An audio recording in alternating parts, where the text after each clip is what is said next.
ധർമ്മസ്ഥലയിൽ തെളിവുകൾ തേടി പ്രത്യേക അന്വേഷണ സംഘത്തിന്റെ തെരച്ചിൽ 7ാം ദിനം 11ാം പോയിന്റിലാണ് തെരച്ചിൽ പുരോഗമിക്കുന്നത്.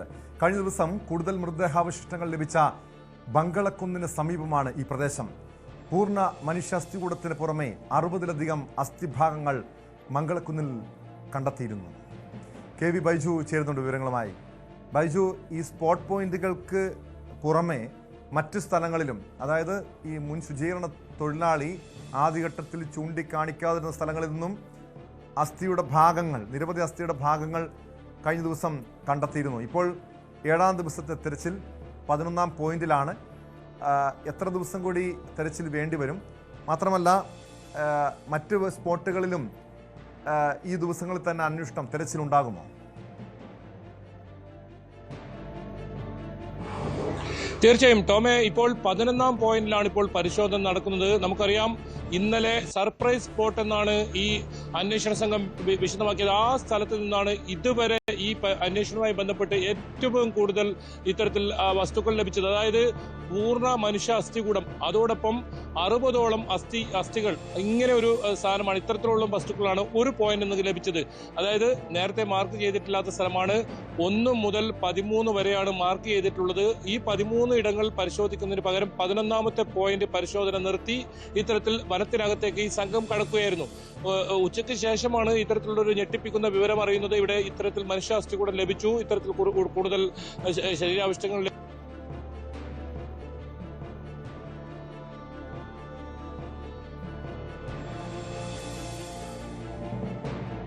ഫോറൻസിക് പരിശോധനയിൽ മാത്രമേ ഇത് പുരുഷന്റേതാണോ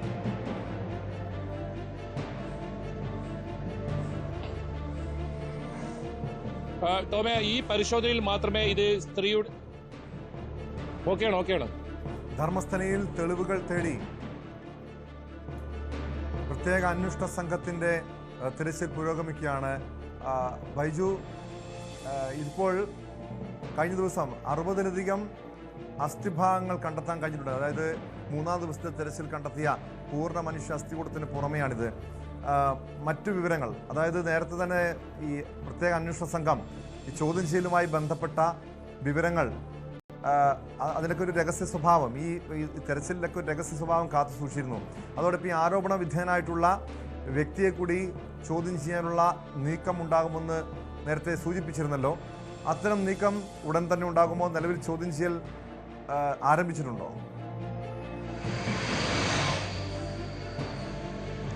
ഇല്ല ടോമേ, അത്തരം നീക്കങ്ങളിലേക്ക് ഇപ്പോൾ SIT കടന്നിട്ടില്ല. പ്രധാനമായും ഇതിൽ തെളിവുകൾ ശേഖരിക്കുക, എത്രത്തോളം മൃതദേഹാവശിഷ്ടങ്ങൾ ശേഖരിക്കാൻ പറ്റുന്നോ അത്തരം മൃതദേഹങ്ങൾ ശേഖരിക്കുക, ഇതാണ് ഇപ്പോൾ SITക്ക് മുന്നിലുള്ളത് ഏറ്റവും പ്രധാനമായ കാര്യം.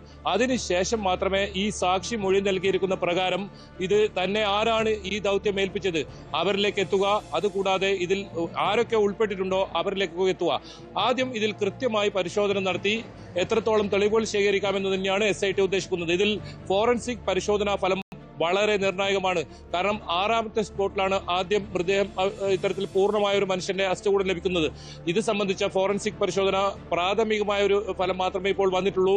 ഇത് ഏത് വർഷമാണ്, ഇത് എത്ര വർഷം പഴക്കമുണ്ട് എന്ന കാര്യത്തിലൊക്കെ ഒരു സ്ഥിരീകരണം വരാനുണ്ട്. അത് ഇനിയും താമസമെടുക്കും. അതോടൊപ്പമാണ് ഇന്നലെ ലഭിച്ച ഇത്തരത്തിലുള്ള ഈ വസ്തുക്കൾ, അതെല്ലാം മൃതദേഹാവശിഷ്ടങ്ങളെല്ലാം തന്നെ ഫോറൻസിക് പരിശോധനാ ഫലം വരേണ്ടതുണ്ട്.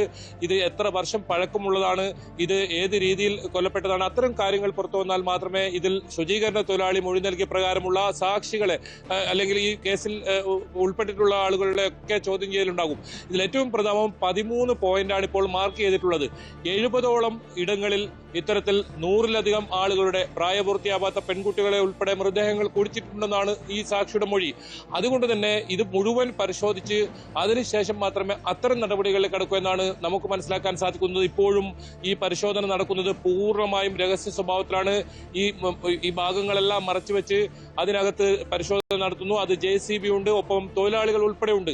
ഏതായാലും ഏത് സമയത്തും ഇവിടെ നിന്നും നിർണായകമായ തെളിവുകൾ ലഭിച്ചേക്കാം. കാരണം 11ഉം 12ഉം പോയിന്റിൽ കൂടുതൽ മൃതദേഹങ്ങൾ പൊഴിച്ചിട്ടെന്നാണ് സാക്ഷിയുടെ മൊഴി. പ്രധാനമായും ഇത് റോഡിനോട് ചേർന്ന് ഇത്തരത്തിൽ ബംഗളക്കുന്ന് എന്ന് പറയുന്ന ഈ കുന്നിന് അടുത്തായി വനാതിർത്തിയിൽ കിടക്കുന്ന ഒരു സ്ഥലമാണ്. ഈ ഭാഗത്ത് വാഹനങ്ങളിൽ എത്തിച്ച് മൃതദേഹങ്ങൾ ഇവിടെ താൻ സംസ്കരിച്ചു എന്നാണ് ഇദ്ദേഹത്തിന്റെ മൊഴി. എന്നാലും ഇതിൽ ഇപ്പോൾ ഇനി കൂടുതൽ സ്പോട്ടുകൾ മാർക്ക് ചെയ്യേണ്ടതുണ്ട്. ഇന്ന് 11ഉം 12ലും പരിശോധന പൂർത്തിയാകും. ഇനി നാളെ ആയിരിക്കും ഇതിൽ 13ാമത്തെ ആ ഒരു സ്പോട്ട്, അതായത് നേത്രാവതി പുഴയുടെ സമീപത്ത് സ്നാനഘട്ടയ്ക്ക് സമീപമാണ് 13ാമത്തെ പോയിന്റ്. റോഡിന് ചേർന്ന് കിടക്കുന്ന സ്ഥലത്ത് തന്നെയാണ് ഈ പോയിന്റ് ഉള്ളത്. ഒരുപക്ഷെ ആളുകളൊക്കെ നടന്നു പോകുന്നത് ഈ മൃതദേഹാവശിഷ്ടം ഉണ്ട് അല്ലെങ്കിൽ ഈ ഒരു മാർക്ക് ചെയ്ത സ്ഥലമായിരുന്നു. അവിടെ പരിശോധന ഒരുപക്ഷെ നാളെ ഉണ്ടാകും. അങ്ങനെയാണെങ്കിൽ ഇതുവരെ മാർക്ക് ചെയ്ത സ്ഥലങ്ങളെല്ലാം നാളെ പൂർത്തിയാകും. പിന്നീട് എന്താണ് ഇനി തുടർ അന്വേഷണം, അത് നിർണായകമാണ്. SIT ഇത് സംബന്ധിച്ച് ഒരു വിവരവും പുറത്തുവിട്ടിട്ടില്ല. നിലവിൽ ലഭിച്ചിട്ടുള്ള വസ്തുക്കൾ ഉൾപ്പെടെ ഈ മൃതദേഹാവശിഷ്ടങ്ങൾ ഉൾപ്പെടെ അതിലൊരു സ്ഥിരീകരണവും SITയുടെ ഭാഗത്തു നിന്നുണ്ടായിട്ടില്ല. പൂർണ്ണമായും ഈ അന്വേഷണം അവസാനിപ്പിച്ചതിന് ശേഷം, അതല്ലെങ്കിൽ കൃത്യമായ തെളിവുകൾ ലഭിച്ചതിന് ശേഷം മാത്രമേ ഈ കാര്യങ്ങൾ പുറത്തുവിടുമെന്നാണ് നമുക്ക് മനസ്സിലാക്കാൻ സാധിക്കുന്നത്. അത് DGP കർശന നിർദ്ദേശം നൽകിയതാണ്. ഏതെങ്കിലും കാരണവശാൽ ഇപ്പോൾ ഏതെങ്കിലും വസ്തുക്കൾ ഇങ്ങനെ ലഭിക്കുന്ന വസ്തുക്കൾ ഇതും സംബന്ധിച്ചൊന്നും ഇപ്പോൾ വിശദാംശങ്ങൾ നൽകേണ്ടതില്ല എന്ന് തെളിവുകൾ ശേഖരിക്കുക തന്നെയാണ് ഇതിൽ SIT കണ്ടെത്തിയ പൂർണ്ണ അസ്ഥികൂടം, മനുഷ്യന്റെ അസ്ഥികൂടം, അത് പുരുഷന്റേതാണെന്നും അത് യുവാവിൻ്റെതാണെന്നും വ്യക്തമായതാണ്. അതിൻ്റെ ചില സൂചനകൾ ലഭ്യമായതാണ്. ഈ മറ്റ് കഴിഞ്ഞ ദിവസം ഇന്നലെയൊക്കെ കണ്ടെത്തിയ 60ലധികം അസ്ഥിഭാഗങ്ങൾ അതാരുടേതാണ് എന്ന് കണ്ടെത്തുക എന്ന് പറയുന്നത് അത്ര എളുപ്പമുള്ള കാര്യമല്ല. അതിൻ്റെ ശാസ്ത്രീയ പരിശോധനാ ഫല റിപ്പോർട്ടുകൾ, ഈ ഫോറൻസിക് റിപ്പോർട്ടുകളൊക്കെ വരേണ്ടിയിരിക്കുന്നു. ആ റിപ്പോർട്ടുകൾക്കായി ഈ അസ്ഥിഭാഗങ്ങൾ ബംഗളൂരുവിലെ ലാബിലേക്ക് അയച്ചിട്ടുണ്ടോ ബൈജു? തീർച്ചയായും ടോമെ, ഇന്നാണ് ഇതിന്റെ അസ്ഥിഭാഗങ്ങളൊക്കെ ബംഗളൂരുവിലേക്ക് അയച്ചത്. ഒരുപക്ഷെ ഇന്ന് വൈകിട്ടോടുകൂടി ഇത് ലാബിലെത്തും. അതിനുശേഷം ഒരു പ്രാഥമിക പരിശോധനാ ഫലം നമുക്ക് ലഭിക്കുമെന്നാണ് മനസ്സിലാക്കാൻ സാധിക്കുന്നത്. അതായത് ഇത് സ്ത്രീയുടേതാണോ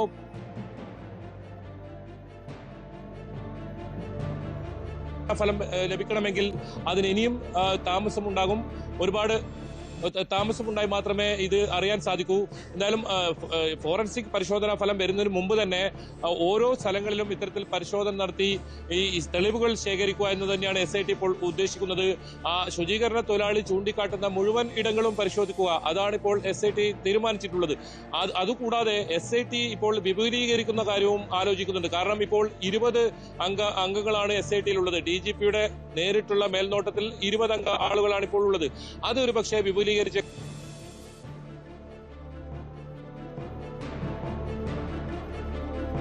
ഇപ്പോൾ SITയുടെ ഭാഗത്ത് നടക്കുന്നുണ്ട്. ഇത് സംബന്ധിച്ച്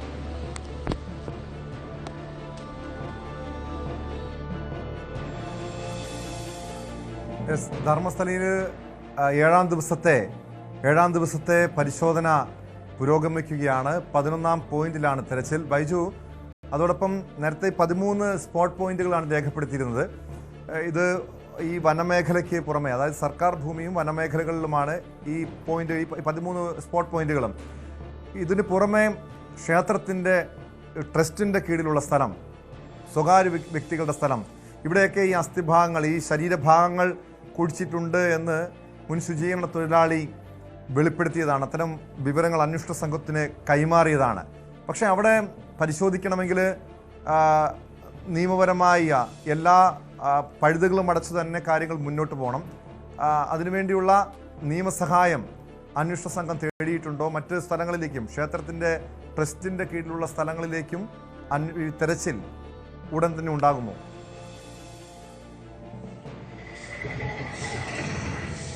ടോമെ, അത്തരം നടപടികൾ ഇപ്പോൾ പൂർത്തിയായിട്ടുണ്ടെന്നാണ് നമുക്ക് മനസ്സിലാക്കാൻ സാധിക്കുന്നത്. അതായത് നേരത്തെ മാർക്ക് ചെയ്യാൻ ഉദ്ദേശിച്ചിരുന്ന 14ഉം 15 പോയിന്റ്, അത് ആരോപണ വിധേയനായ വ്യക്തിയുടെ എസ്റ്റേറ്റ് ആണ്.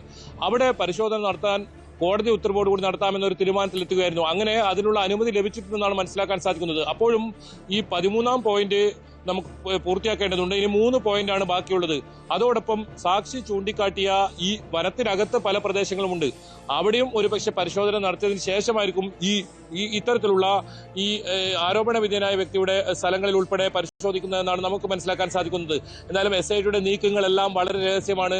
ഒരുപക്ഷെ ഇന്നലെ തന്നെ 11ാം പോയിന്റിൽ പരിശോധന നടത്താനെത്തിയ SIT നേരെ പോയത് വനത്തിലേക്കാണ്.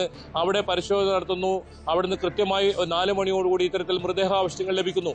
അത് ഏതെങ്കിലും തരത്തിൽ ഇപ്പോഴും ഈ മൃതദേഹാവശിഷ്ടങ്ങൾ ലഭിച്ചത് സംബന്ധിച്ച് SITയുടെ ഭാഗത്തു നിന്നും അവർ സ്ഥിരീകരണം നൽകാൻ തയ്യാറായിട്ടില്ല. പക്ഷേ അതിൽ ദൃശ്യങ്ങളിൽ കൃത്യമായി അത് വ്യക്തമാണ്. പ്രത്യേകിച്ച് നമുക്ക് വിശ്വസനീയമായ സോഴ്സിൽ നിന്നും ആ കാര്യം സ്ഥിരീകരിക്കാൻ പറ്റി. ഇനി ഇന്നത്തെ പരിശോധനയിൽ എന്തൊക്കെ വസ്തുക്കൾ കിട്ടിയെന്ന കാര്യത്തിലും നമുക്ക് കൃത്യമായി അറിയാൻ സാധിക്കുന്നില്ല. കാരണം അത്രത്തോളം മറച്ചു വെച്ചുകൊണ്ടാണ് ഈ പരിശോധന നടത്തുന്നത്. ഒരുപക്ഷെ ഈ അന്വേഷണത്തിന് ഏതെങ്കിലും തരത്തിൽ ഇത്തരം വിവരങ്ങൾ കൂടുതൽ പുറത്തു പോകുന്നത് ബാധിക്കുമോ എന്ന് കരുതുന്നതുകൊണ്ടായിരിക്കാം ഇതെല്ലാം പരിശോധിച്ച് ഇത് വളരെ പ്രാഥമിക ഘട്ടത്തിലാണ് ഈ പരിശോധനയുള്ളതെന്ന് DGP തന്നെ നേരത്തെ വ്യക്തമാക്കിയിരിക്കുന്നു. ഇനിയും ഒരുപാട് ദൂരം SITക്ക് ഇതിന് പോകാനുണ്ട്. പല തടസ്സങ്ങളും ഉണ്ടായേക്കാം. കാരണം കഴിഞ്ഞ ദിവസം തന്നെ സാക്ഷിയെ ഭീഷണിപ്പെടുത്തുന്നു ഈ SITയുടെ ഒരു ഉദ്യോഗസ്ഥൻ തന്നെ. ഇയാൾക്കെതിരെയുള്ള അന്വേഷണം ഇപ്പോൾ നടക്കുകയാണ്. അത്തരത്തിൽ വലിയ തോതിലുള്ള അട്ടിമറിയൊക്കെ SITയിൽ പ്രതീക്ഷിക്കുന്നുണ്ട്, അല്ലെങ്കിൽ ഇത്തരത്തിലുള്ള തടസ്സങ്ങൾ പ്രതീക്ഷിക്കുന്നുണ്ട്. അതുകൊണ്ട് തന്നെ ഇതിൽ കൂടുതൽ വിവരങ്ങൾ പെരുപ്പിച്ച് പുറത്തേക്ക് കാണിക്കാതെ ശാസ്ത്രീയമായ തെളിവുകൾ കണ്ടെത്തി ഈ ഒരു അന്വേഷണം പൂർത്തിയാക്കാനാണ് SIT തീരുമാനിച്ചിട്ടുള്ളത്. ടോം, വ്യക്തമാണ്. ധർമ്മസ്ഥലയിൽ നിന്ന് KB ബൈജു ആണ് വിവരങ്ങൾ നൽകിയത്.